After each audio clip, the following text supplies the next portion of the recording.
Shavua Tov, une très très belle histoire sur Ahavat Israël. Il y avait le rabbi de Gour, le Chidouché Harim, qui recevait des gens régulièrement. Et il y avait son shamash, qui était là pour faire le seder, pour faire de l'ordre, pour voir qui est-ce qui rentre, qui est-ce qui rentre pas. Et comme ça arrive souvent, il y a des gens qui obéissent pas. Ils veulent rentrer à tout prix, même quand on leur dit qu'il ne faut pas rentrer. Donc le shamash qui lui dit ne rentre pas, si je vais rentrer, non tu rentres pas maintenant, c'est pas ton tour, si je vais rentrer, et au final la personne avait une claque au shamash. Le shamash il attend que la personne qui est dans le bureau il va sortir, et une fois qu'il est sorti, il rentre en Yechidout et il dit au rabbi, le rabbi de Gour, quelqu'un m'a mis une claque, mais il ne veut pas dire qui c'est.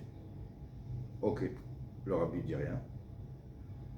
Les gens ils continuent à rentrer chacun à leur tour, et quand arrive le tour de cette personne-là qui a mis la claque au shamash, le rabbi il écoute ce qu'il a à dire.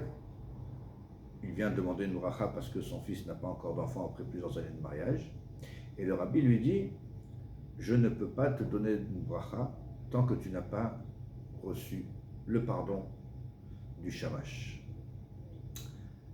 Il voit qu'il n'a pas le choix, alors il sort dehors et il cherche le shamash et il lui demande pardonne-moi, je t'en supplie, il faut que tu me pardonnes, j'ai besoin d'une bracha pour mon fils, et tant que tu ne m'as pas pardonné, le rabbi il ne veut pas me faire cette bracha. Le shamash il dit évidemment que je te pardonne, il n'y a aucun problème, bien sûr que je te pardonne, mais viens avec moi, on rentre ensemble dans le bureau du rabbi. Le shamash il rentre dans le bureau du rabbi avec la personne qui l'a giflé quelques instants plus tôt, et il dit au rabbi, rabbi, je lui pardonne à une condition. Le rabbi dit nous, c'est quoi la condition? Et le shamash il dit je lui pardonne à condition que vous le bénissez pour que son fils il ait un enfant.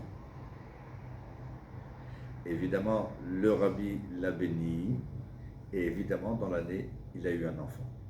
On voit la force de ce chassid, qu'il a été giflé, et qu'est-ce qu'il a rendu en échange de la gifle qu'il a reçue? Il a rendu une bracha. Ça, c'est comme ça qu'Akadosh Baruch Hu veut qu'on se comporte chacun. C'est une bracha qu'on dit le Shabbat de temps en temps, on dit la bracha, on dit à Gomel, les chayavim tovot. On rend à celui qui nous fait du mal, chayavim, on lui rend du bien, tovot. On ne doit pas rendre le mal pour le mal, ça c'est pas nos calculs à nous, ça c'est à Kadosh Baruch Hu.